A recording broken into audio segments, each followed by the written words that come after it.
राधा स्वामी जी। बाणी बाणी राधा स्वामी दयाल सतनाम सतपुरुष की। आज की सत्संग वीडियो का विषय है सद्गुरु हमारे बहमों भरमों संशयों को तोड़कर हमें उस सच्चे नाम के साथ कैसे जोड़ देता है। क्यों एक सद्गुरु ही हमें सच्चे नाम से जोड़ने के काबिल हो पाते हैं। केवल संत सद्गुरु ही क्यों एक ऐसे शख्स हैं जिनके माध्यम से हम उस नाम से जुड़कर नाम की कमाई करने में सक्षम हो पाते हैं। तो आज हम संत दरिया जी की वाणी के माध्यम से इस सत्संग वीडियो को आरंभ करने वाले हैं। तो चलिए इसी विषय के संदर्भ में आज की सत्संग वीडियो आरंभ करते हैं। गुरु प्यारी सत्कारयोग सत्संगत जी, आप सभी के भीतर बैठे परमात्मा को मेरा प्रणाम। आप सभी के पावन चरणों में मेरा प्रणाम स्वीकार करें। विनती करना चाहता हूँ, जिन जिन लोगों के मन ठहरते नहीं है, मन तंग करते हैं, चलायमान है, चंचल हैं, वे सभी इस सत्संग वीडियो को अंत तक सुनने की कृपालता ज़रूर करें जी। हो सकता है आप लोगों का मन ठहर जाए, हो सकता है आपको आपके किसी न किसी प्रश्न का जवाब मिल जाए, जिससे कि आप लोगों की भजन सिमरन में तरक्की हो पाए। अगर आप लोग नहीं चाहते कि आपका मन ठहरे, आपकी भजन सिमरन में तरक्की हो, तो आप जी इस वीडियो को बीच में छोड़कर भी जा सकते हो। बाकी अगर फ़ायदा लेना चाहते हो तो एक एक तुक, एक एक शब्द को बड़े ध्यान से सुनने की कृपालता ज़रूर करें जी। मैं यही आशा करूँगा कि आप सुनेंगे। बाकी आप लोगों की अपनी मौज है। तो शांति से बैठ जाइए किसी एक स्थान पर। तो अभी हम आज की सत्संग वीडियो आरंभ करने वाले हैं। संत दरिया जी की वाणी है। दरिया सुध बुध ज्ञान दे, सतगुरु किया सुजान। सतगुरु शब्दा मिट गया, दरिया संशय सोग। यह परम संत दरिया जी की वाणी है। बड़ी प्रेमपूर्ण वाणी है। फरमा रहे हैं कि दरिया सुध बुध ज्ञान दे, सतगुरु किया सुजान। कि मैं अजान था, सद्गुरु ने मुझे सुजान कर दिया। कि मैं बिना आँखों वाला अंधा था और सद्गुरु ने मुझे आँखें प्रदान कर दी। अब यहाँ आँखों से अंधे से मतलब ये नहीं कि ये जो आपकी आँखें हैं दो बाहर की, ये देख रही हैं, ये नहीं थी। आँखों से अंधे होने का मतलब बेहोशी, अचेत, अनकॉन्शियसनेस। ये जो हमारी बेहोशी है, इस अस्तित्व के प्रति, आज के प्रति, प्रेजेंट के प्रति, ये बेहोशी हमें सत्य से मिलने नहीं देती है। उदाहरण के लिए, हम लोग सभी जब आँख खोलते हैं, रात की नींद से जागते हैं, तो दिन भर में हम काम करते हैं, बिजनेस करते हैं, ऑफिस में जाते हैं, स्त्रियां अपने बच्चों की देखभाल करती हैं, घर के काम धंधे करती हैं।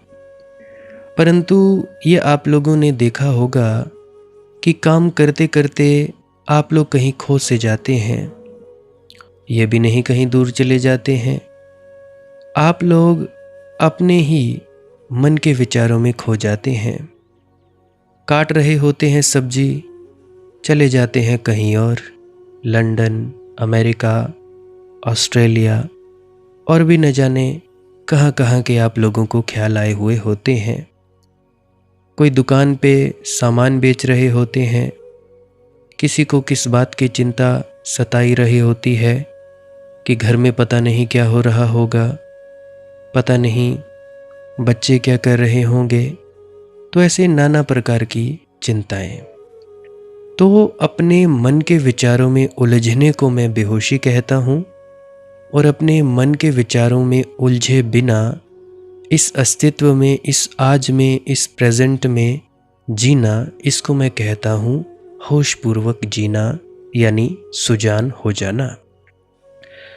तो जो भी व्यक्ति प्रेजेंट में आ जाता है, आज में आ जाता है, अपने अतीत के विचारों को छोड़ देता है और आने वाले भविष्य की चिंता को छोड़ देता है, सोचना बंद कर देता है, तो वो व्यक्ति आ जाता है आज में, अभी में और इसी वक्त में। तो जब भी कोई व्यक्ति इसी वक्त में आता है, इसी वक्त को आनंदित होकर पूरी तरह से जीता है, तो वो व्यक्ति धीरे धीरे सत्य के करीब आता जाता है।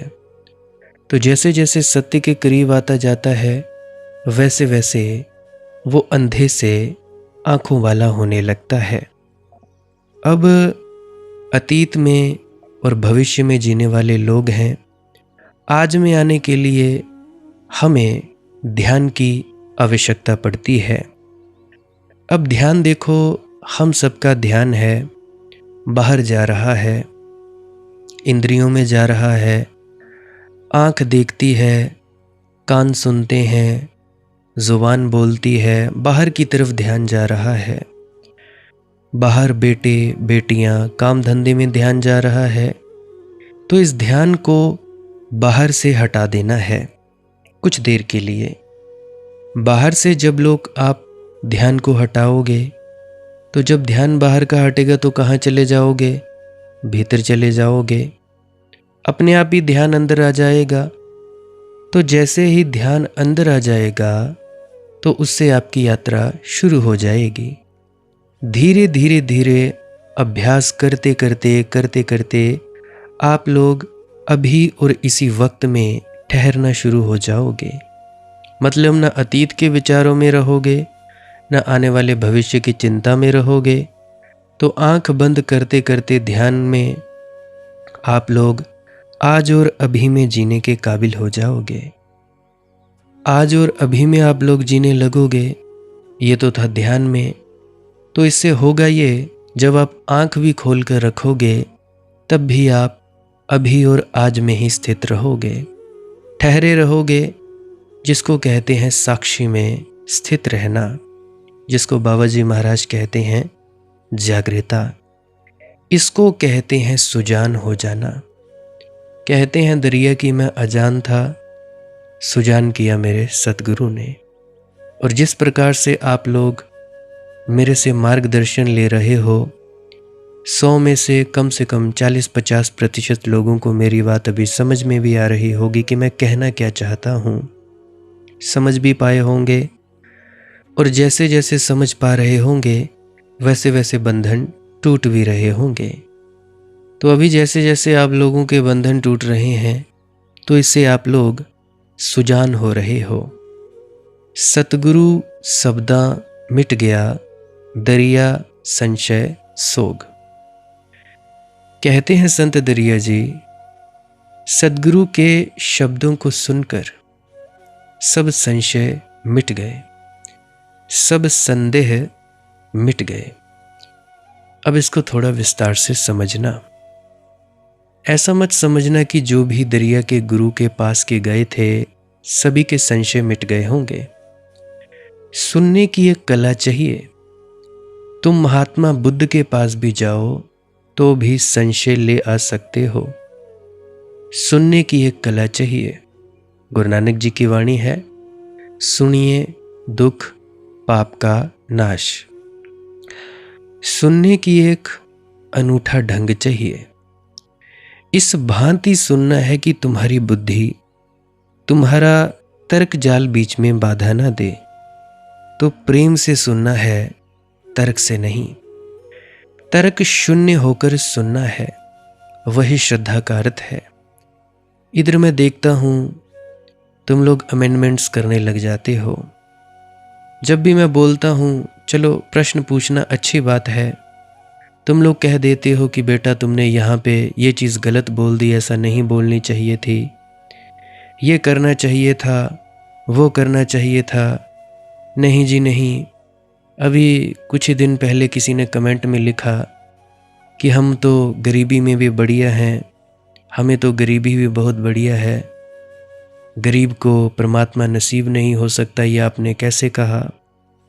तो उन्होंने मुझे सुना नहीं। क्यों? क्योंकि उसमें उनकी बुद्धि आ गई, उनका तर्क जाल आ गया। सुनना था प्रेम से, तर्क से नहीं। अगर वे मुझे प्रेम से सुनते, कोई भी शख्स थे वो, मुझे नहीं मालूम कौन थे वो, अगर वे मुझे प्रेम से सुनते तो उन्हें पता लग जाता कि मैं कहना क्या चाहता हूं। अब मैं उस बात का जवाब भी दे देना चाहूंगा। देखिए, जो भी व्यक्ति जिसको मैं गरीब कहता हूं, गरीब मैं उसे नहीं कहता कि जिसके पास पैसा नहीं है, रहने को घर नहीं है या रोटी नहीं है खाने को, उसे मैं गरीब नहीं कहता। मैं गरीब उसे कहता हूं जिसकी सोच ही गरीब है। तुम 2 रोटी खाकर भी शहंशाह जैसी जिंदगी जी सकते हो। तुम्हारे पास घर भी नहीं है, फिर भी तुम शहंशाह जैसी जिंदगी जी सकते हो।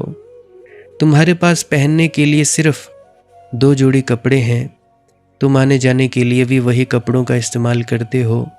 पाँव में एक ही जूती है, फिर भी तुम लोग शहंशाह की तरह जी सकते हो। मेरे कहने का उस वक्त मतलब यह था कि गरीब व्यक्ति कभी परमात्मा को नहीं उपलब्ध हो सकता। जिसकी सोच ही गरीब है, तो गरीब व्यक्ति क्या करेगा? हाय परमात्मा, तूने मुझे ये नहीं दिया, हाय परमात्मा तूने मुझे वो नहीं दिया, हाय परमात्मा तूने मुझसे ये छीन लिया, तूने मुझे मोबाइल नहीं दिया, हाय परमात्मा तूने मुझे 4 जोड़ी कपड़े नहीं दिए, मेरे मामा जी के लड़के की शादी है, मेरे साले की शादी है, या किसी की भी शादी है, मुझे ये नहीं दिया। गरीब सोच से मतलब है तुम्हारा शिकायत करना। जैसे ही तुम्हारी शिकायतें शुरू हुई तो समझ लो तुम गरीब सोच में आ गए। यहाँ गुरु नानक जैसे व्यक्ति क्या कोई सेठ शाहूकार थे? यहाँ बाबा कबीर जी जैसे व्यक्ति सेठ शाहूकार थे? नहीं थे। संत नामदेव जी जैसे व्यक्ति क्या वो सेठ शाहूकार थे? नहीं थे। गुरु रविदास जैसे व्यक्ति, जूतियां गांठ गांठ कर उन्होंने अपना गुजर बसर किया, शाहूकार थे? पैसा बहुत था उनके पास? नहीं। फिर भी वो शहंशाहों के शहंशाह थे। तो जिन्होंने भी कमेंट किया था, भाई माफ़ी चाहूँगा, आपको समझने में ठीक नहीं लगा, देरी हुई, तो प्रेम से सुनते तो मेरी बात समझ में आ जाती। तो मैं कहता हूँ कि भैया, सुनने की एक कला चाहिए, सुनने की एक अनोखा ढंग चाहिए। इस भांति सुनना है कि तुम्हारी बुद्धि, तुम्हारा तर्क जाल बीच में बाधा न डाले। प्रेम से सुनना है भाई, तर्क से नहीं। तर्क शून्य होकर सुनना है। श्रद्धा का अर्थ यही होता है। जो भी मुझे सुनते हैं, प्रेम पूर्वक सुनते हैं और उनकी जिंदगियां तब्दील भी हुई हैं, उनकी जिंदगियों में खुशहाली भी आई है। चाहे पैसे की खुशहाली, चाहे उन्होंने कोई और प्रार्थना की थी उसकी खुशहाली, चाहे भजन सिमरन में तरक्की के लिए उन्होंने प्रार्थना की थी उसमें खुशहाली, तो कहीं ना कहीं जिस जिसको जो जो चाहत थी वो मिला ही है। ये मैं नहीं कहता कि मैंने दिया है, मैं तो बस एक जरिया हूँ। देने वाला वो परम तत्व है, वो परमात्मा है। अब यहाँ ये भी मत समझ लेना कि मैं बड़ापन दिखा रहा हूँ। नहीं भाई, मैं जो कह रहा हूँ मैं पूरा पूरा सत्य कह रहा हूँ, सच्ची सच्ची बात कह रहा हूँ।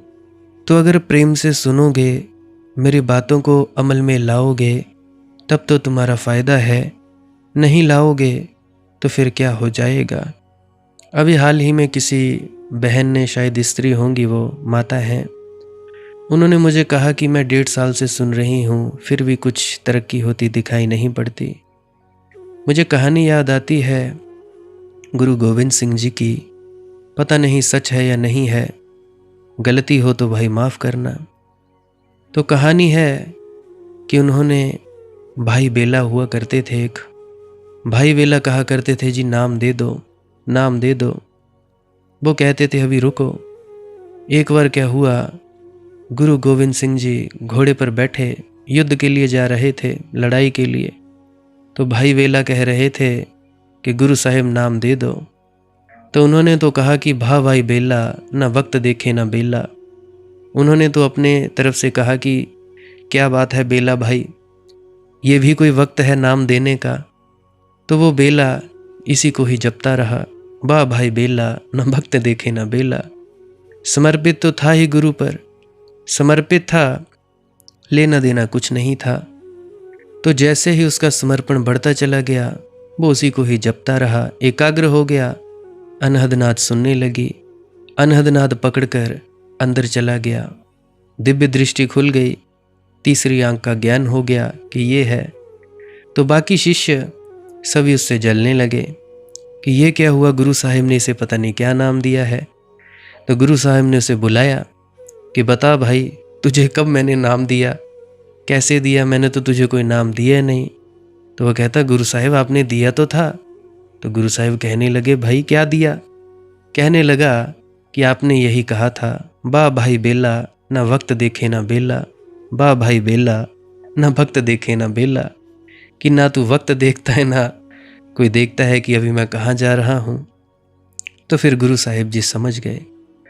तो उन्होंने अपने शिष्यों को कहा, वाकियों को, कि ऐसा करो, भांग घोटो, बढ़िया से घोटते चले जाओ, ज़्यादा से ज़्यादा घोटा लगाओ, घोट डालो, पूरा घड़ा भर डालो।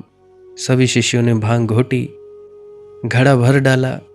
फिर कहा कि ऐसा करो, इस भांग को मुंह में डालो, कुल्ली करो और बाहर थूक दो। जैसे मुंह में पानी डाला और मुंह में कुल्ली की और बाहर थूक दिया, तो ऐसे थूक थूक कर पूरा घड़ा खाली कर दो। तो ऐसे ही सभी ने किया।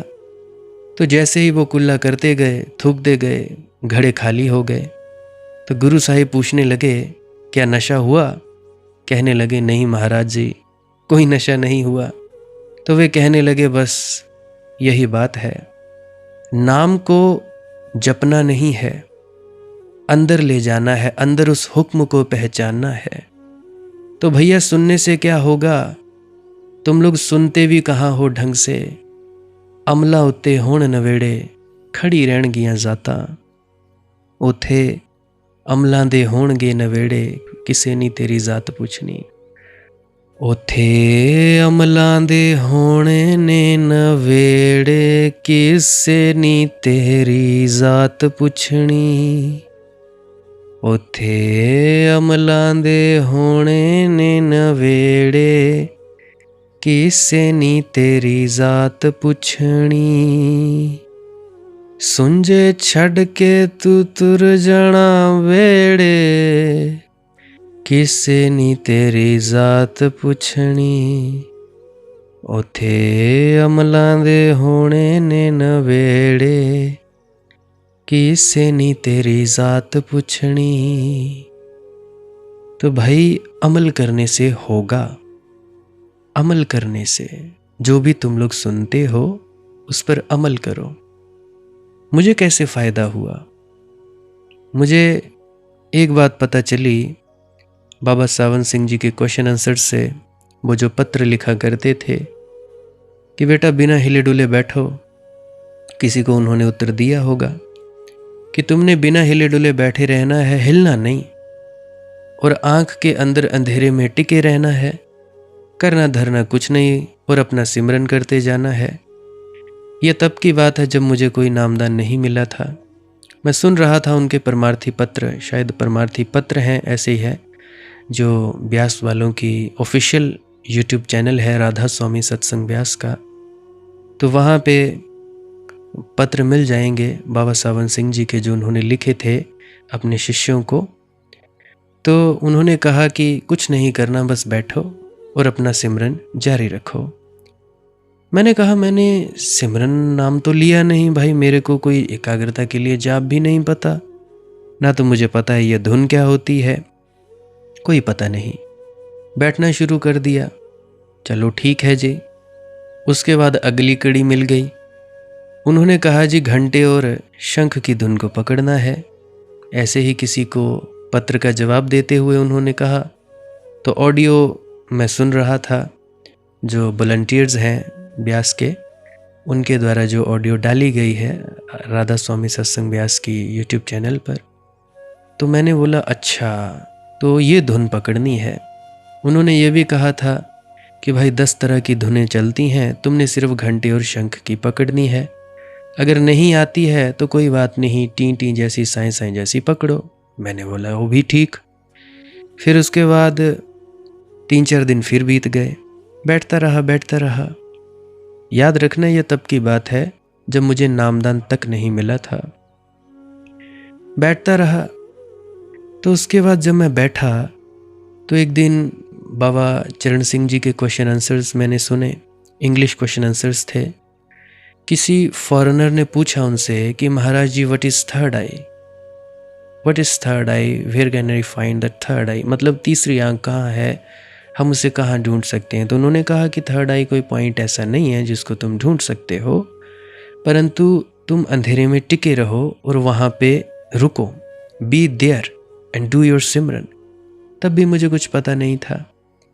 तो ऐसा करते करते करीब करीब 7-8 दिनों में मुझे प्रकाश पैदा हुआ था आँख के बीच में, और घंटे की आवाज़ सुनाई दी थी। उसके बाद मुझे कभी नहीं सुनाई दी थी। उसके बाद आपको मैंने पता ही है, मैंने बताया है कि जैसे ही बाबा जी महाराज गुजरे, जो गुरिंदर सिंह जी महाराज हैं, उसके बाद तो फिर लगातार ही सुनने लगी थी। फिर मुझे पता नहीं था कि ये है क्या और क्या नहीं। यही धुन है, कन्फर्मेशन तो होनी चाहिए, बताने वाला तो चाहिए।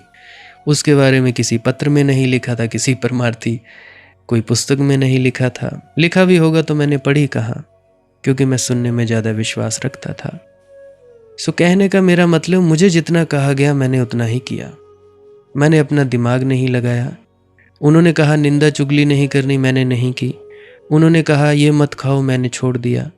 धीरे धीरे करते करते सब छूटता चला गया। तो भैया अगर तुम्हारी जिंदगियां तब्दील नहीं हो रही हैं तो इसका साफ साफ मतलब है तुम लोग सुन नहीं रहे हो।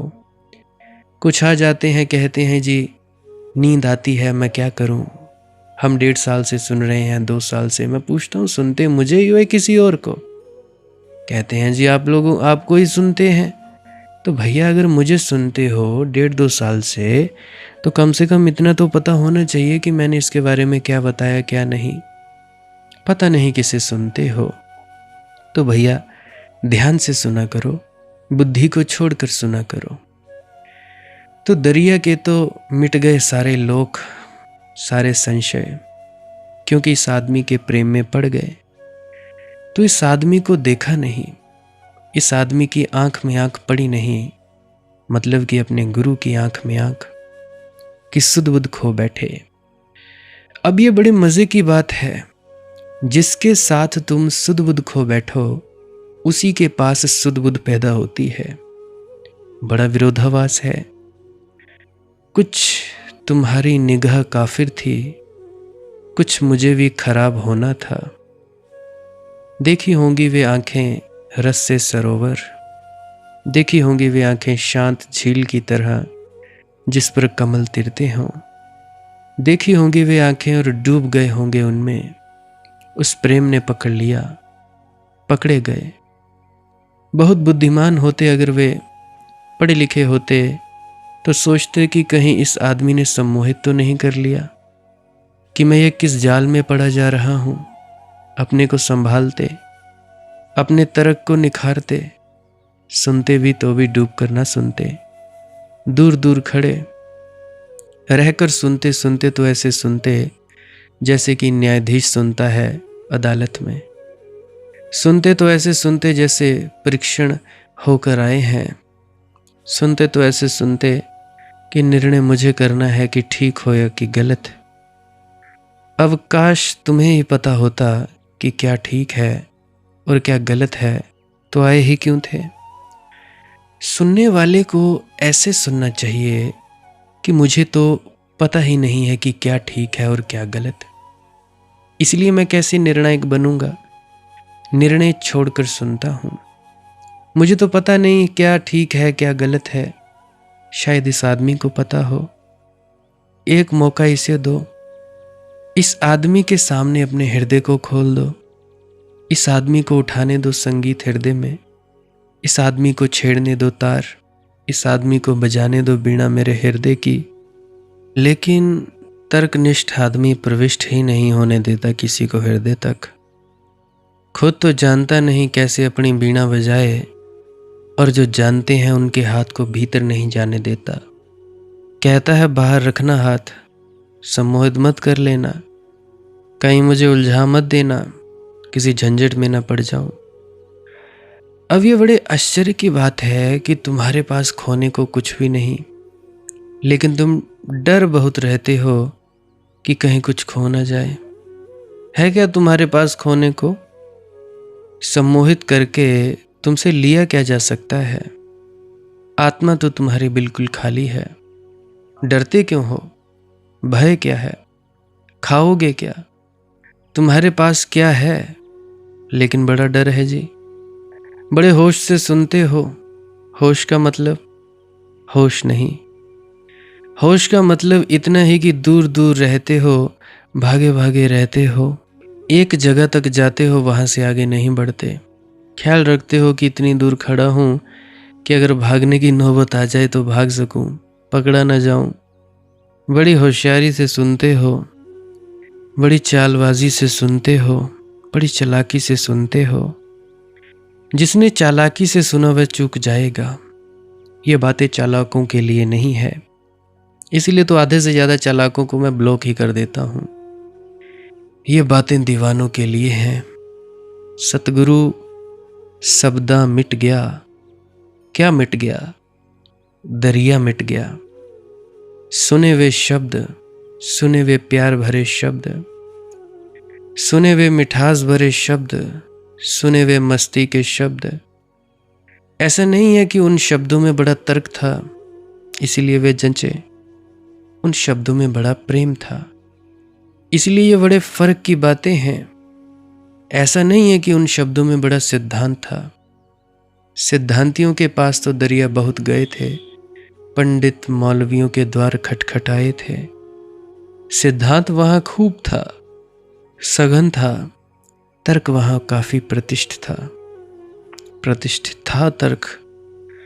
जो भी वे कहते थे प्रत्येक बात के लिए शास्त्रों से प्रमाण देते थे।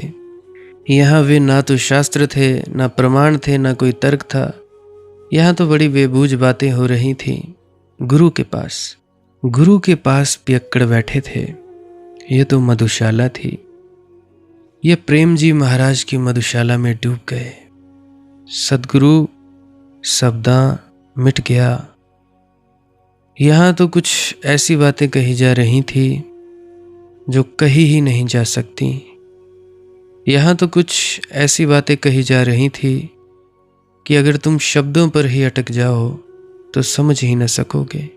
शब्दों के बीच जो खाली जगह होती है ना, उसको सुनना पड़ता है। दो पंक्तियों के बीच में जो रिक्त स्थान होता है उसमें झांकना पड़ता है। यहाँ हर शब्द के साथ जुड़ा हुआ निःशब्द था, उस निःशब्द में झांकना होता है। जब कोई शब्द को बहुत श्रद्धा से सुनता है तो उसके हाथ में निःशब्द आ जाता है। जब शब्दों को कोई बहुत सहानुभूति और लगाव से सुनता है तो फिर शब्दों में जो छिपा हुआ शून्य है वह उसमें झलक देने लगता है। तुमने अगर बहुत ज्यादा चालाकी से सुना तो शब्द को तुम मार डालते हो, उसकी मृत्यु हो जाती है। मुर्दा शब्द तुम्हारे हाथ में रह जाते हैं। ज्यादा से ज्यादा सिद्धांत तुम्हारे हाथ में आ जाएगा, लेकिन शून्य चूक जाएगा। और असली बात वही थी। ऐसा समझो कि मैंने तुम्हें एक पार्सल भेजा, एक डब्बा, एक गिफ्ट भेजा, परंतु तुमने वो डब्बा तो देख लिया। डब्बा तो तुमने देखा बाहर का, परंतु उसके अंदर जो रखा था वह तुम लोगों ने देखा ही नहीं, या भूल गए, या खो ही दिया, या खोला ही नहीं वो डब्बा, डब्बे में ही बड़े मोहित हो गए। तो ऐसे ही शब्द तो डब्बे जैसे हैं। उनके भीतर जो शून्य है छिपा हुआ, वही है संदेश। मगर शून्य को सुनना हो तो हृदय जरा भी सुरक्षा करता हो अपनी, तो नहीं सुन पाओगे। असुरक्षित होकर, सब भांति समर्पित होकर, निवेदित होकर सुनना पड़ता है, नहीं तो तुम लोग चूक जाओगे। चूक ही रहे हो, इतने सालों से चूकते ही रहे, और क्या हुआ? सद्गुरु शब्दा मिट गया, दरिया संशय सोग। दरिया ही मिट गया, फिर संशय कहाँ? संशय तो अहंकार की छाया है। संशय यानी डाउट। याद रखना एक बात, तुम जब तक हो तब तक संशय है। तुम गए, संशय गया, और संशय गया तो सब शोक सब दुख गए। क्योंकि संशय के कारण हम अलग हैं, विभक्त हैं, खंड खंड टूटे टूटे हैं। बंटी है टूट कर ये जिंदगी इस भांति टुकड़े में। बटी है टूट कर ये जिंदगी इस भांति टुकड़ों में। दरारें जोड़ना इनकी नहीं इतना सरल कोई। बड़े टूटे हैं टुकड़ों में हम, दरारें जोड़ना इनकी इतनी सरलता से नहीं है कोई। जब तक कि तुम किसी के प्रेम में बिल्कुल न बह जाओ, तुम जुड़ ना पाओगे। जब तक कि तुम किसी के प्रेम में बिल्कुल ना बह जाओ, तुम नहीं जुड़ सकते। जब तक तुम किसी के प्रेम में बेवश ना हो जाओ, तुम लोग जुड़ ना पाओगे। प्रेम जोड़ता है, तर्क तोड़ता है, विचार खंडित करते हैं, निर्विचार अखंड बनता है। अब जैसे तुम मुझे सुन रहे हो, दो ढंग से सुन सकते हो। एक तो संत दरिया का ढंग, तो तुम सौभाग्यशाली। किसी दिन तुम लोग भी कह सकोगे सतगुरु शब्दा मिट गया, दरिया संशय योग। और एक तुम ऐसे भी सुन सकते हो जैसे विद्यार्थी सुनता है कॉपी पर नोट लेने के लिए, कि क्या ये कह रहे हैं ठीक है या नहीं, चलो सोच कर रख लेंगे, बाद विचार कर लेंगे। और जब तुम सुन रहे हो तब भी भीतर तुम्हारा अतीत, तुम्हारा जाना हुआ बोल रहा है कि हाँ ये ठीक है, ये रामायण से मेल खाता है, ये बाबा जी की बात से मेल खाता है, ये स्वामी जी की बात से मेल खाता है, ये वो फलाने संत से मेल खाता है, ये वेद से मेल खाता है, ये कुरान से मेल खाता है, ये बात नहीं जंचती, ये हमारे धर्म के खिलाफ है। ऐसे तुम पूरे वक्त कमेंट्री कर रहे, भीतर तुम चल रहे हो। इधर मैं बोल रहा हूं, उधर तुम बोल रहे हो, तब तो बड़ा मुश्किल होगा भैया। कुछ का कुछ सुन लोगे, जैसा कि उस संत स्त्री ने कहा कि आपने ये गलत कहा, हम तो बड़े सौभाग्यशाली हैं, खुश हैं, सतगुरु ने हमें गरीबी दी। तो कुछ का कुछ सुन लोगे, कुछ छूट जाएगा, कुछ जुड़ जाएगा, कुछ का कुछ हो जाएगा। फिर तुम उतने सौभाग्यशाली नहीं सिद्ध होगे जैसे दरिया सौभाग्यशाली सिद्ध हुए। सतगुरु शब्दा मिट गया। जिसने प्रेम से किसी सदगुरु के शब्द सुन लिए, वह मिट ही जाता है। उसी मिटने में होना है, उसी मृत्यु में नया जन्म है। औषध दे हरि नाम का, तन मन किया निरोग, और सब आरोग्य हो गया, सब निरोग हो गया, सब स्वस्थ हो गया, सब रोग गए। क्योंकि सारे रोग मन के हैं, सारे रोग अस्मिता के हैं।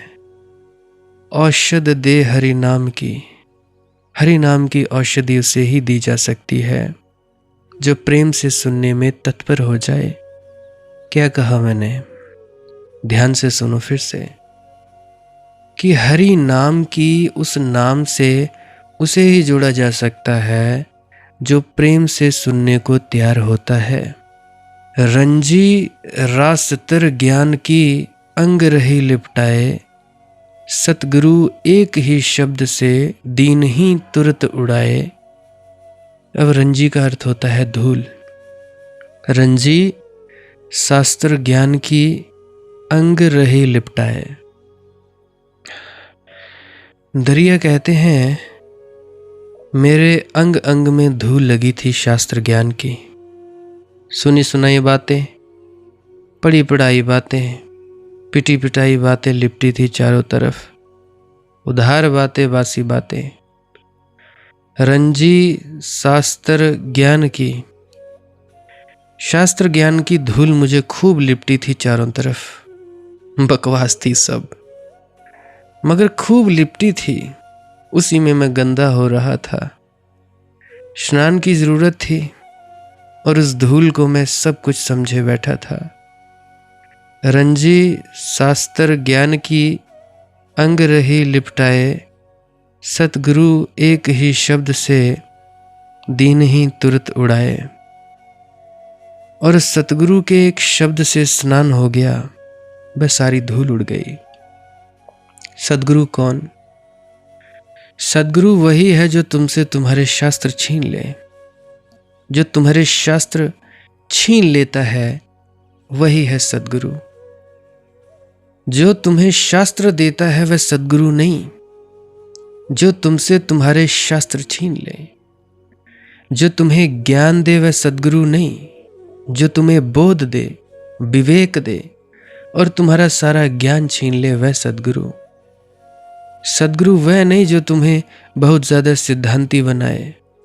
सतगुरु वही जो तुम्हारे जीवन से सारे सिद्धांतों की धूल अलग कर दे, तुम्हें जीवंत जागृत बना दे। शास्त्र ना दे, तुम्हें शास्त्र बना दे, वही सतगुरु। मैं कहता हूं तुम्हारे भीतर भी वही तो छिपा है जो उपनिषद के ऋषियों में छिपा था। तुम उपनिषदों को कब तक बैठे पकड़े रहोगे? कब भीतर के ऋषि को मौका दोगे कि गुनगुन हो, गीत उठे? कब तक तुम स्वामी जी के द्वारा लिखी हुई वाणियों को ही रटना चाहोगे और रटते रहोगे तोते की तरह? तुम्हारे भीतर के ऋषि को कब अवसर दोगे? वेद में जिन्होंने गाए अपूर्व वचन, स्वामी जी ने जिन्होंने ग्रंथ लिखे, शास्त्र लिखे, वैसा ही चैतन्य तुम भी लिए चल रहे हो। इसको कब मौका दोगे कि तुम्हारा वेद प्रकट हो? जीसस, बुद्ध, महावीर, कृष्ण, बाबा जी महाराज तुम्हारे भीतर भी बोलने को आतुर है, क्योंकि तुम्हारी भी आत्यंतिक संभावना वही है। तुम भी बुद्ध होने को हो, उससे कम पर तुम्हारी भी यात्रा पूरी नहीं होगी। लेकिन जब तक तुम उधार को बांधे रहोगे, गठरी उधार की सिर पर लिए रहोगे, तब तक तुम्हारी अपनी संपदा पैदा ना होगी। तो गुरु कौन? गुरु तो वही है जो तुमसे शास्त्र छीन ले। मैंने सुना है चीन में एक अद्भुत जैन फकीर हुआ, हुइनेंग। निकल रहा है आश्रम में, बगीचे के पास से गुजर रहा है और उसका एक शिष्य वृक्ष के नीचे बैठा बुद्ध वचनों को कंठस्थ कर रहा है, रट रहा है। वह खड़े होकर सुनता है और उसे कहता है, सुन, ख्याल रखना, कहीं ऐसा ना हो कि शास्त्र तुम्हें गड़बड़ा दे, तू शास्त्रों को गड़बड़ा देना। अपूर्व वचन है कि तू शास्त्रों को गड़बड़ा देना। कहीं ऐसा ना हो कि शास्त्र तुझे गड़बड़ा दे। फिर तो जैन फकीरों ने इस पर काफी काम किया। फिर तो दूसरे एक जैन फकीर ने अपने सारे शिष्यों को अपने मरते वक्त इकट्ठा किया और अपने सारे शास्त्र इकट्ठे करके आग लगवा दी और कहा कि देखो, यह मेरा आखिरी संदेश है। जब तक ऐसे ही तुम्हारे भीतर के सभी शास्त्र न जल जाएंगे, तब तक तुम्हारे भीतर का शास्त्र पैदा ना होगा। कितने ही गुरुओं की वाणियों को तुमने इकट्ठा कर लिया है, कितने ही संतों की बातों को तुमने अपने भीतर संजो लिया है। जला डालो, कोई फर्क नहीं पड़ता उनसे। शून्य हो जाओ, खाली हो जाओ। रंजी शास्त्र ज्ञान की अंग रही लिपटाए, सतगुरु एक ही शब्द से दीन ही तुरंत उड़ाए। पर यह कैसे होता होगा? क्योंकि कितने लोगों की बातें सुनते हैं, कुछ होता नहीं। एक ही शब्द से तो हो गया होगा। प्रेम से सुना जाए तो एक शब्द भी काफी हो जाता है।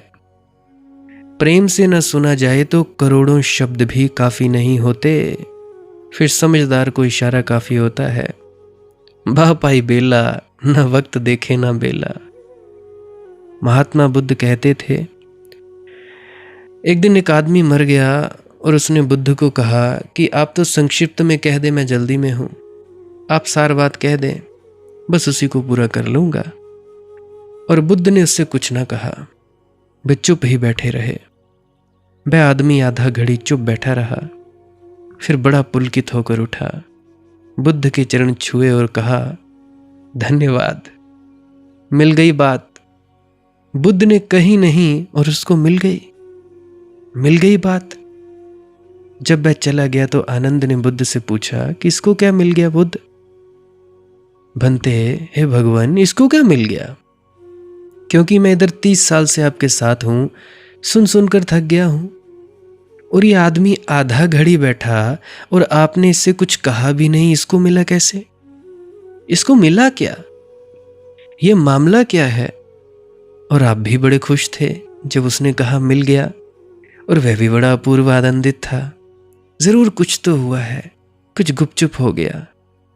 महात्मा बुद्ध ने कहा, आनंद, मुझे याद है जब हम रामकुमार थे, आनंद बुद्ध का ही चचेरा भाई था, तो मुझे घोड़ों का बहुत शौक था। घुड़सवारी में तू नंबर 1 था। तुझे ख्याल होगा, भूल नहीं गया होगा, घोड़े कई तरह के होते हैं। एक तो वह घोड़ा होता कि मारो मारो फिर भी चलता नहीं। एक वह भी घोड़ा होता है कि जरा मारा कि चल पड़ता है। फिर एक वह भी घोड़ा होता है मारने की जरूरत नहीं पड़ती, कोड़ा फटकारा कि चल पड़ता है। और फिर एक वह भी घोड़ा होता है आनंद, हमारे पास ऐसे घोड़े थे, तुझे शायद याद होगा, कि इसको फटकारना भी नहीं पड़ता कोड़ा, क्योंकि वह भी उसका अपमान हो जाएगा। बस कोड़ा हाथ में है, इतना काफी है, फटकारना भी नहीं पड़ता। और तुमने उस आखिरी परम घोड़े को भी देखा होगा जिसको कोड़े को भी नहीं रखना पड़ता, क्योंकि वह उसका अपमान हो जाएगा। उसी तो कोड़े की छाया भी काफी है, दूर की छाया भी पर्याप्त है। ऐसा ही ये आदमी था, ये जो घोड़ा था, उसे कोड़े की छाया काफी थी। तो आदमी आदमी अलग अलग ढंग से सुनते हैं। दरिया ने बड़े डूबकर सुना होगा, एक शब्द तोड़ गया सारी कारा, सारा अंधकार, एक किरण जगा गई भीतर की रोशनी को। जैसे सतगुरु तुम करी, मुझसे कछु ना होए, विष भांडे विष काट कर दिया अमीरस मोए। और दरिया कहते हैं, गजब किया भाई, चमत्कार किया। कैसे तुमने किया? जैसे सतगुरु तुम करी, मुझसे कुछ नहीं होए, क्योंकि मैं जानता हूं कि यह मेरे किए नहीं हुआ है। ये मेरे किए तो होता ही नहीं था। मैं तो कर करके हार गया था, मैं तो थक रहा था। नहीं, मुझे तो हताशा घेरने लगी थी। मेरे लिए तो कुछ भी नहीं था, करना तो मेरे लिए कुछ हुआ ही नहीं, मेरे किए तो कुछ हो भी नहीं रहा था। जैसे सतगुरु तुम करी, मुझसे कछु न होए। अब मुझे पक्का पता है कि ये प्रसाद से हुआ है। कहते हैं गुरु नानक देव जी, गुर प्रसाद।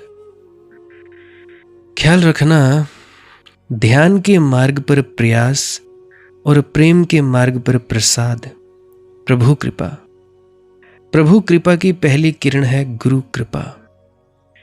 विष भांडे विष काढ़ कर, चमत्कार तुमने किया कि मैं तो विष से भरा हुआ घड़ा था, तुमने विष भी निकाल दिया और कब मुझे अमृत से भर दिया मुझे पता भी न चला। सतगुरु एक ही शब्द से दिया अमीरस मोए। एक शब्द मात्र से, इशारे मात्र से आंख में आंख डाल दी और सब कर दिया। विष भांडे विष काढ़ कर, कठिन था काम यह, मगर पलक मारते हो गया। परमात्मा पलक मारते हो जाता है। ये काम कठिन है अगर तुम करना चाहो। अगर तुम होने दो तो ये काम कठिन नहीं है, बहुत सरल, बहुत सहज। तुम बाधा ना डालो बस। तो फर्क समझना, ध्यान के मार्ग पर श्रम, इसीलिए ध्यान का मार्ग अथक परिश्रम का मार्ग है। इसीलिए तो बुद्ध और महावीर की संस्कृति श्रमण संस्कृति कहलाती है। श्रम, वहां भक्ति का कोई उपाय नहीं है, कोई व्यवस्था नहीं है, वहां ध्यान की एकमात्र मार्ग है। इसीलिए बुद्ध और महावीर दोनों के मार्ग पर स्त्री थोड़ी परेशान रही है, क्योंकि भक्ति का वहां कोई उपाय नहीं। महावीर के मानने वाले तो कहते हैं कि स्त्री पर्याय से तो मोक्ष नहीं हो सकता। स्त्री पर्याय का क्या अर्थ होता है? स्त्री पर्याय का अर्थ होता है प्रेम की पर्याय। महात्मा बुद्ध ने वर्षों तक स्त्रियों को दीक्षा नहीं दी, इनकार करते रहे, और जब दी भी तो बड़े संकोच से दी, और देने के बाद कहा कि आनंद, तुम मानते नहीं तो देता हूं, लेकिन ध्यान रखना, मेरा धर्म जो 5000 साल चलता अब 500 साल से ज्यादा नहीं चलेगा। ये बात क्या है? ऐसा क्या कारण है? धर्म से इसका कोई संबंध नहीं है। एक विशिष्ट दृष्टि से ध्यान पुरुषगत है, श्रम, अथक श्रम, प्रयास, संकल्प, साधना। प्रेम स्त्रीगत है, प्रसाद, स्वीकार भाव, अहोभाव, प्रतीक्षा, प्रार्थना। स्त्री ग्रहण करती है, पुरुष खोजता है। पुरुष यात्रा पर निकलता है, स्त्री बाट जोहती है। और ऐसा मत समझना कि सभी पुरुष पुरुष हैं और सभी स्त्रियां स्त्रियां हैं, ऐसा मत समझना। कुछ स्त्रियां हैं जो ध्यान से उपलब्ध होंगी, और पुरुष हैं जो प्रेम से उपलब्ध होंगे। इसलिए स्त्री पुरुष का विभाजन शरीरगत नहीं है, सिर्फ जैविक नहीं है, बहुत गहरा है। जैसे चैतन्य है, अगर चैतन्य को आध्यात्मिक दृष्टि से सोचना हो तो स्त्री कहना पड़ेगा, पुरुष नहीं, क्योंकि पाया भक्ति से उन्होंने। ठीक मीरा जैसे व्यक्ति हैं, जरा भी भेद नहीं। शरीर के भेद से क्या फर्क पड़ता है? थोड़े हार्मोन कम या ज्यादा इधर उधर, इससे कुछ अंतर नहीं पड़ता। वह भेद तो शरीर का है। चैतन्य की जो चेतना है वह ठीक मीरा जैसी है। कश्मीर में एक महिला हुई थी लल्ला, महावीर जैसी, नग्न रही। पुरुष का नग्न रहना इतना कठिन नहीं मालूम पड़ता, स्त्री का नग्न रहना बहुत कठिन मालूम पड़ता है। मगर लल्ला रही, जीवन भर नग्न रही। महावीर की भी हिम्मत नहीं पड़ी कि अपनी दीक्षित सन्यासियों को कह सके कि तुम नग्न हो जाओ। पुरुष तो नग्न हुए, लेकिन स्त्रियों को रोक दिया। शायद इसी कारण कहा कि एक दफा फिर तुमको जन्म लेना पड़ेगा। पुरुष बनकर जब तुम सब तरह से छोड़कर दिगंबर हो जाओगे तभी पाओगे, मगर इस जन्म में तो कैसे होगा। लेकिन लल्ला कश्मीर की नग्न रही। लल्ला को स्त्री कहना ठीक नहीं, लल्ला ठीक वैसी ही है जैसे महावीर। तो उस भेद को ऐसे मत मान लेना कि यह शरीरगत की है, ये ज्यादा आत्मगत है। जैसे सतगुरु तुम करी, दरिया के पास स्त्री का दिल है। सभी भक्तों के पास स्त्री का दिल है, कोई भी हो, मैं हूं या कोई हो, या ये हो वो हो, फला हो ढिका हो, सभी भक्त स्त्री का दिल होता है। मुझसे कछु ना हुए, तुमने किया हो गया, मेरे किए कुछ भी ना होता। शब्द गहा सुख उपजा, गया अंदेशा मोह। सदगुरु ने कृपा करी, खिड़की दी नहीं खोही। शब्द गहा सुख उपजा। शब्द के गहते ही, शब्द को लेते ही भीतर सुख उपजा। इधर तुमने शब्द दिया, इधर सुख उपजा। तुम्हारे शब्द से सुख की वर्षा हो गई। शब्द गहा सुख उपजा, गया अंदेशा मोही। सारा डर मिट गया। अब इस बात को समझो। आमतौर से तुम सोचते हो कि प्रेम और घृणा अलग अलग हैं, विपरीत हैं। नहीं, ये बात सच नहीं है। प्रेम और डर अलग अलग हैं। प्रेम और घृणा विपरीत नहीं है। प्रेम के साथ घृणा चल सकती है, लेकिन विपरीत नहीं कह सकते। तुम जिसको प्रेम कहते हो उसी को कई बार घृणा कहते हो। सच तो यह है, उसी को घृणा करोगे और किसको घृणा करोगे? पति पत्नी को, पत्नी पति को। जिससे तुम प्रेम करते हो उसी से तो झगड़ोगे ना, उसी पर तो नाराज भी होगे, उसी को घृणा भी करोगे। जिसके लिए जीते हो कभी कभी सोचने लगते हो मिट ही जाए, मर ही जाए ये। जिसके जीने के लिए जान दे सकते हो कभी उसकी जान लेने का विचार भी मन में आ सकता है। हुआ होगा आप लोगों के साथ भी। प्रेम के साथ घृणा चल सकती है, कुछ अड़चन नहीं है, लेकिन प्रेम के साथ डर कभी नहीं चलता। इसीलिए असली विरोध तो प्रेम और डर में है। जहां प्रेम आया डर गया, जहां डर आया प्रेम गया। मैंने सुना है, एक जापानी कथा है, एक युवक शादी करके, एक योद्धा शादी करके अपने घर लौट रहा है अपनी पत्नी को लेकर। नाव पर दोनों सवार हैं। तूफान आ गया, नाव डावाडोल हो रही है, अब गई तब गई, लेकिन वह युवक निश्चिंत बैठा है। वह पत्नी उसकी घबराने लगी, कंपने लगी। उसने उससे कहा, तुम इस तरह निश्चिंत बैठे हो जैसे कुछ भी नहीं हो रहा है। देखते नहीं कि नाव डूबी, अब बचना मुश्किल है। अभी हम शादीशुदा ही हुए थे, अभी शादी का सुख भी ना जाना और ये कैसे दुर्दिन आ गए, ये कैसी दुर्घटना हुई जा रही है। तुम बैठे क्यों हो? तुम ऐसे निश्चिंत बैठे हो जैसे घर में बैठे हो अपने पलंग पर, जैसे कुछ भी नहीं हो रहा हो। उस युवक ने अपने म्यान से तलवार निकाल ली और तलवार उस युवती के, अपनी पत्नी के गले के पास ले गया। ठीक बिल्कुल पास ले गया, ठीक बिल्कुल पास ले गया कि जरा बाल भर का फासला रह गया, जरा सी चोटकी की गर्दन अलग हो जाए। वह युवती हंसने लगी। उस युवक ने कहा, तू हंसती है, घबराती नहीं? तलवार तेरी गर्दन पर है, नंगी तलवार, जरा सा इशारा और तू गई, घबराती नहीं? उसने कहा, क्या घबराना जी, तलवार जब तुम्हारे हाथ में है। उस युवक ने कहा, यही मेरा उत्तर है। जब तूफान परमात्मा के हाथ में है तो क्या घबराना। तलवार उसने वापस म्यान में रख ली। इधर वह तलवार म्यान में वापस रख रहा था कि उधर तूफान भी म्यान में वापस रख लिया गया।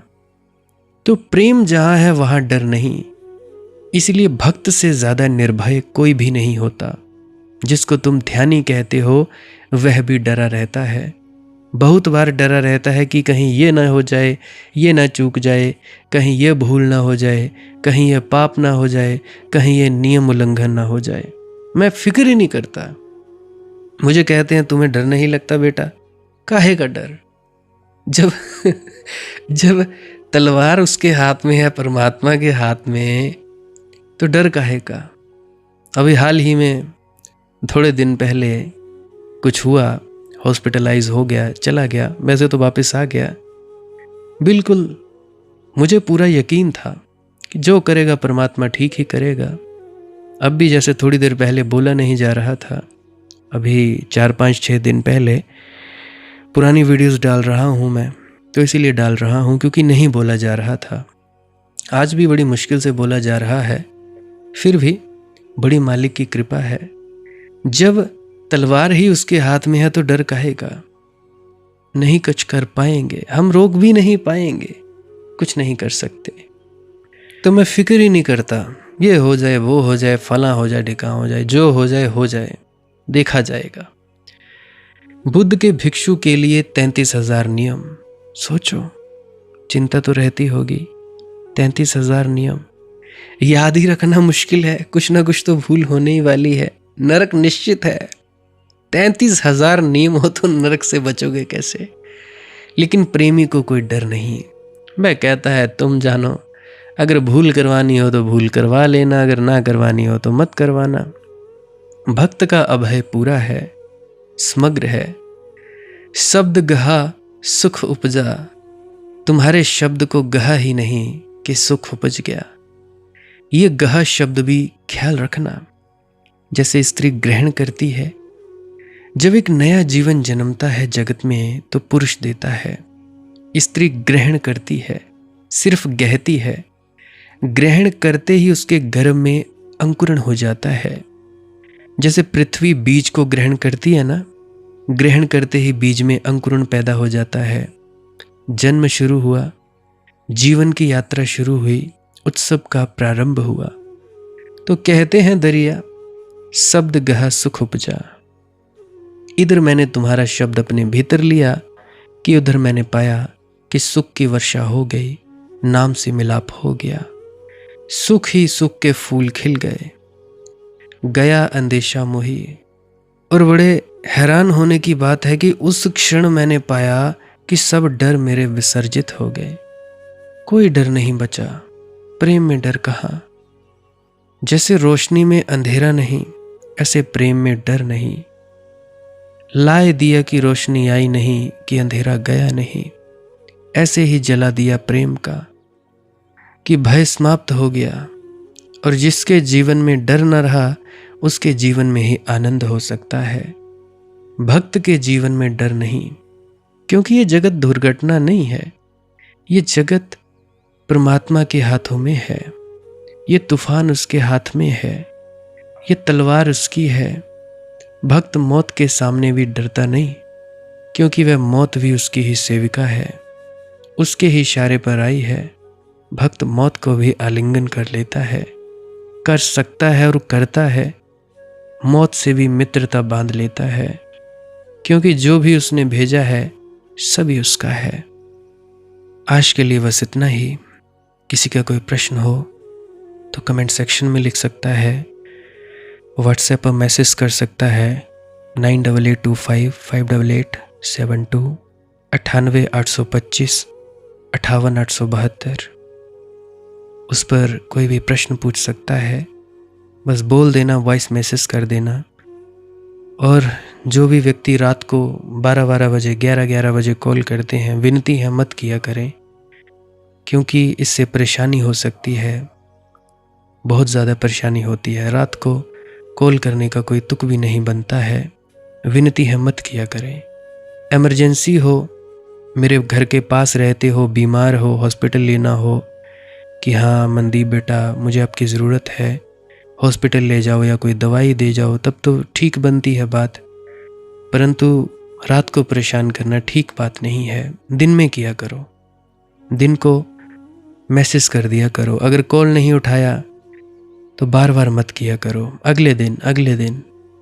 बाकी ऐसे परेशान करने से कुछ भी नहीं होने वाला, उल्टा मैं भी परेशान, आप भी परेशान, क्या होगा। बाकी अगर नहीं कुछ भी समझ आया हो तो इसी वीडियो को बार बार सुनिएगा, 5-6 बार सुनिएगा, रिपीट सुनिएगा। पुरानी वीडियोस को भी अवश्य सुनिएगा, मेरी विनती है। भजन सिमरन क्या है, ध्यान में कैसे डूबा जाता है, इसके लिए मैं एक क्लिप लगाए दे रहा हूँ। भजन सिमरन क्या है, तो आप जी इसको सुनकर ज़रूर जाइएगा। मैं आपका बहुत बहुत आभारी रहूँगा। भजन सिमरन क्या है? भजन और सिमरन दो अंग हैं। सिमरन है कुछ शब्दों का जाप करना जो आपको आपके सद्गुरु द्वारा बताए जाते हैं। कोई भी जाप हो सकता है, कोई भी शब्द हो सकते हैं। करना क्या है, किसी कमरे में बैठ जाइए, या रात को बैठ सकते हैं, सुबह बैठ सकते हैं, या जब भी आपको फुर्सत के लम्हे मिले बैठ सकते हैं। तो जब बैठें तो शरीर को बिना हिलाए डुलाए बैठना है। जो बैठ नहीं सकता तो वो लेट जाए, जो चौकड़ी नहीं मार सकता वो टांगे सीधी कर ले। कोशिश ये रहनी चाहिए कि ज़्यादा से ज़्यादा वक्त शरीर को बिना हिलाए डुलाए बैठा जाए। उसके बाद अपने शब्दों का जाप शुरू कर दें। आंख बंद रखें, आंखों पर ज़्यादा जोर नहीं लगाना है, कोई कष्ट नहीं देना है, नहीं तो सर में दर्द होगा और फिर आप लोगों को परेशानी हो सकती है। तो आपने क्या करना है, चुपचाप शांत होकर बैठे रहना है, शब्दों का जाप शुरू कर देना है। जितनी देर भी आप करना चाहो, आधा घंटा, पौना घंटा, 10 मिनट, 15 मिनट, या जितने भी आपको आपके सद्गुरु द्वारा दिया गया निर्देश है, जितना निर्देश है उसका पालन कीजिए। और उसके बाद दूसरा स्टेप करना बड़ा ही ज़्यादा ज़रूरी है। वो क्या है, वो उसी अवस्था में बैठे रहें या आसन भी बदल सकते हैं। ये जो शब्दों का जाप होता है ये एकाग्रता के लिए होता है, ताकि मन की एकाग्रता आ जाए। और जब मन की एकाग्रता आ जाए फिर दूसरा कदम क्या है, धुन सुनने के लिए बैठना। चुपचाप बैठे रहें, आंख बंद है, शब्दों का जाप बंद कर देना है, और अगर कोई भी आपके गुरु महाराज है, उनको आप स्मरण कर रहे थे, याद कर रहे थे, आंखों के सामने शक्ल ला रहे थे, तो उसको लाना बंद कर दीजिए। शब्द धुन सुन रही है तो सुनते रहिए, आंख बंद करके अंधेरे में ही टिके रहें। टिके रहना है और ये इच्छा नहीं करनी है कि कुछ दिखे, कहीं पहुंचा जाए, परमात्मा को पाना है, ये करना है, वो करना है। याद रखें, ना कुछ समझना है, ना कुछ देखना है। ऐसे ही अज्ञानी होकर इसी अंधेरे में पड़े रहें। इसी अंधेरे में पड़े रहना है बस। उसके बाद जो होगा सो होगा। और अगर कोई अनुभव हो भी गया तो इससे ये नहीं कि अगली बार फिर से कामना करनी है कि ये वैसे ही हो। कामना ही सबसे बड़ी अड़चन है, इच्छा ही सबसे बड़ी अड़चन है, किसी चीज की तृष्णा करना ही सबसे बड़ी अड़चन है, मांग ही वासना है। अगर परमात्मा चाहिए तो कुछ नहीं मांगना है, चुपचाप बस बैठो, अपने आराम में बैठो, अपने विश्राम में बैठो। धीरे धीरे धीरे वो होगा जो होना चाहिए। अगर मैं ज़्यादा बोलूँगा तो आप लोग फिर से उसकी कल्पना कर लोगे कि जी ऐसा होता है, खंड ब्रह्मांड ऐसे होते हैं, चांद तारे दिखेंगे, फलाना ढिकाना। तो मैं ऐसा नहीं कहूँगा। मैं बस इतना कहूँगा, जो कुछ दिखता है, कुछ भी दिख जाए, वो मन है, वो माया है। जो नहीं दिखता वही आत्मा है, वही आत्मा में होना है। अब जैसा कि तुम लोग इसी अंधेरे में टिके रहोगे, टिके रहोगे, टिके रहोगे, तो कुछ दिनों के बाद या महीनों के बाद एक प्रकाश आएगा। वो प्रकाश पूरे शरीर में फैलता जाएगा और धीरे धीरे तुम इस प्रकाश के सहारे अपने आप में स्थित होगे। अब देखो, इस प्रकाश को देखने वाले भी तुम हो और इस शब्द धुन को सुनने वाले भी तुम हो। अब जो ये शब्द धुन को सुनता है और प्रकाश को देखता है, ये तुम हो। तो अपने आप में स्थित होना है, अपने आप को जानना ही सच्चा आत्मज्ञान है। खुद को जानना, खुद को जान लिया, मालिक को फिर जान जाओगे। तो इतनी सी प्रक्रिया है। और आगे आप श्वास क्रिया भी कर सकते हो। ये मुझे बताई गई थी विजय शर्मा जी द्वारा। वो एक उच्च कोटि के संत हैं, तो उन्होंने मुझे बताई। अब मेरा फर्ज बनता है कि आप सभी को बताऊं। वैसे तो मैं रोज रोज बताता हूं, फिर भी आज फिर से बता रहा हूं। श्वास क्रिया क्या है? नाक से सांस लेना है, मुंह से छोड़ना है। लंबा सांस लेना है नाक से और मुंह से छोड़ देना है। 15 मिनट करें, 20 मिनट करें, आधा पौना घंटा, जितनी देर भी आप कर सकते हो करें। करने के बाद करना कुछ नहीं है, चुपचाप आंख बंद करके बैठ जाना है। लेट सकते हो तो लेट सकते हैं, वो आपकी अपनी इच्छा है। नींद आ जाए तो सो जाना है, कोई शरीर को कष्ट नहीं देना है। अगर सर घूमे घूमने देना है, अगर आपका शरीर कांपे तो कांपने देना है। उसकी आपने दिक्कत, परेशानी और चिंता नहीं लेनी है, ये सब होता ही है। और मरने से डर लगे तब भी नहीं डरना है, ये होता ही है। क्या कहा मैंने? 15 से 20 मिनट कर सकते हैं, उसके बाद चुपचाप बैठें और अपने भीतर अपने आप उतर जाओगे। ठीक है जी। प्रेग्नेंट लेडीज़ बिल्कुल ना करें, जिनको दिल की बीमारी है या गोलियां वगैरह खाते हैं वो भी बिल्कुल ना करें, और बाकी सब कर सकते हैं। जिनको नींद नहीं आती वो अवश्य करें, और जिनको थोड़ा डिप्रेशन रहता है वो भी अवश्य करें, और जिनके बच्चे थोड़े पढ़ाई में कमज़ोर हैं वो भी ज़रूर करें। बाकी आपकी मौज है, करना हो करिए, नहीं तो आपकी अपनी अपनी इच्छा है। और ध्यान दें, जब सिमरन करें तो उसके बाद सीधा भजन पे बैठें, और जब ये श्वास क्रिया करें तो इसके बाद सीधा भजन के लिए बैठें। अलग अलग प्रक्रियाएं हैं, एकाग्रता के लिए है श्वास क्रिया और एकाग्रता के लिए ही है भजन सिमरन। सिमरन भी एकाग्रता के लिए और श्वास क्रिया भी एकाग्रता के लिए। ठीक है, मिक्स नहीं करना है, अलग अलग करिए। अगर श्वास क्रिया करी तो उसके बाद सीधा धुन सुनने पर बैठें। अगर सिमरन के शब्दों का जाप किया उसके बाद फिर से धुन सुनने पर बैठें। बाकी आपकी अपनी मौज है, जो आपको रुचे वो कर सकते हो। अगर धुन सुनने लगे तो धुन सुनने पर ही डायरेक्ट बैठा जाए, परंतु श्वास क्रिया मत छोड़ना, क्योंकि श्वास क्रिया करने से शारीरिक, मानसिक और आध्यात्मिक लाभ मिलता है। तो बाकी आप कीजिए, आपकी मौज है। और कोई प्रश्न है तो कमेंट सेक्शन में पूछ सकते हैं, या इंस्टाग्राम, टेलीग्राम, फेसबुक पे सर्च करें मालिक की मौज सत्संग, तो वहाँ पे पूछ सकते हैं। प्रश्न पूछने से पहले एक विनती, आप लोग पुरानी सत्संग वीडियोस को अवश्य सुनिए। क्या पता आपके प्रश्नों के जवाब मिल जाएं और आप अपने भीतर ध्यान में उतर जाएं। बाकी आपकी अपनी मौज है। लाइक कर सकते हैं इस वीडियो को अगर आपको कुछ सीखने को मिला है, और कमेंट सेक्शन में राधा स्वामी ज़रूर लिखें। सब्सक्राइब कर सकते हैं इस चैनल को अगर रोज़ रोज़ नए नए सत्संग सुनना चाहते हैं। और बाकी आप सत्संग लगा के छोड़ दीजिए और बस छोड़ दीजिए। सुनते सुनते आप ध्यान में प्रवेश करेंगे या तो आप जी सो जाएंगे, तो आपकी मौज है। बाकी आप लोग अगर शेयर करना चाहो अपने मित्रों तक तो कर सकते हैं, नहीं तो मालिक की मौज है, कोई चक्कर नहीं है। आप मुझे इतने अंत तक सुनते हो, इतने अंत तक सुनने के लिए आपका बहुत बहुत शुक्रिया, बहुत बहुत धन्यवाद। और मुबारक हो आप लोगों ने जो आनंद प्राप्त किया। अब मैं अपने गुरु महाराज को प्रणाम करता हूँ। आप सभी के भीतर बैठे परमात्मा को भी प्रणाम करता हूँ। मेरा प्रणाम स्वीकार करें। राधा स्वामी जी।